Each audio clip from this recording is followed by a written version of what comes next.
어제 자유한국당을 제외한 여야 4당이 양승태 전 대법원장 시절 사법농단 의혹 사건과 관련해 특별재판부를 추진하기로 뜻을 모았는데요.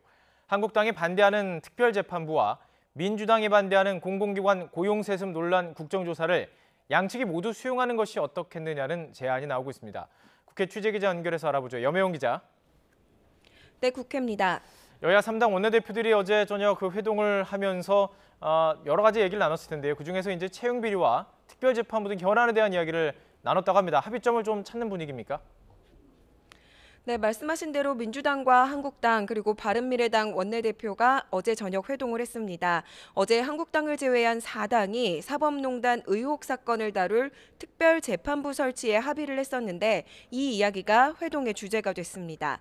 이 자리에서 바른미래당 김관영 원내대표가 민주당은 채용비리 관련 국정조사에 동참하고 한국당은 특별재판부 설치에 합의하면 어떻겠느냐고 제안했다고 하는데요.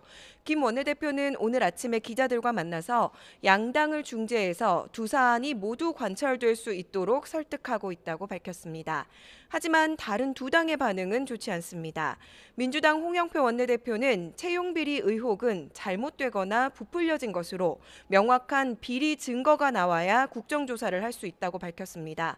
또 특별재판부는 사법농단 사건에 대한 공정한 재판을 기대할 수 없기 때문에 만들어야 한다며 두 사안을 주거니 받거니 할 생각은 없다고 선을 그었습니다.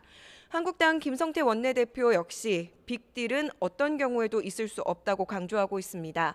김 원내대표는 민주당이 특별재판부로 채용 비리를 덮으려 하고 있다고 주장했는데요. 그러면서 특별재판부 설치는 삼권 분립을 부정하는 대단히 위험한 생각이라며 한국전쟁 당시의 인민재판이 생각난다고 비판했습니다. 민주당과 한국당이 각자의 기존 입장을 더욱 분명히 하고 있는 셈입니다. 민주당은 국정조사가 모든 공공기관으로 확대될 가능성에 대한 우려를, 또 한국당은 특별재판부에 시민사회 추천 인사가 참여하는 것에 대한 부담감을 가지고 있는 것으로 알려졌습니다. 네, 국정감사도 이제 막바지에 다다르고 있습니다. 오늘 외교부 등에 대한 종합국정감사가 진행되고 있죠. 네, 그렇습니다. 가장 주목을 끌었던 국정감사는 외교부 국정감사였는데요. 윤병세 전 외교부 장관의 불출석 문제로 한때 정회가 되기도 했습니다. 윤 전 장관은 박근혜 정부 시절에 일제강점기 강제 노역 재판 거래 의혹과 관련해서 증인으로 채택이 됐었는데요. 며칠 전에 윤 전 장관이 불출석 사유서를 보내서 수사를 받는 처지에 국정감사에 참석하기 어렵다고 밝혔습니다. 그러면서 자신은 재판의 독립성을 해칠 만한 행위를 하지 않았다고 주장했습니다. 이에 대해 증인 신청을 한 민주당 이인영 의원은 한마디로 뻔뻔한 오리발이라며 수사 중이라 출석을 하지 못한다면서 자신은 개입하지 않았다고 항명하는 것은 옳지 않다고 지적했습니다. 한국당 의원들은 불출석에 대해서는 유감을 표시하면서도 곧 대법원의 판결이 예정된 만큼 사실상 피의자인 윤 전 장관은 불리한 진술을 강요당하지 않을 권리도 가지고 있다고 반박했습니다. 이와 함께 야당은 강경화 장관을 상대로 평양 공동선언과 남북 군사합의 비준의 문제를 지적하기도 했습니다.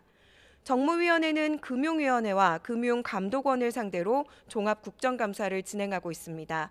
최종구 금융위원장은 다음 달까지 신용카드 수수료 재산정 작업을 마무리하겠다고 밝혔습니다. 또 현재 우리 증시의 변동성이 매우 크지만 건전성에는 문제가 없다고 말했습니다. 환경노동위원회의 고용노동부 국정감사에서는 문재인 정부의 일자리 정책이 다시 도마에 올라 여야가 맞붙었습니다. 지금까지 국회에서 YTN 염혜원입니다.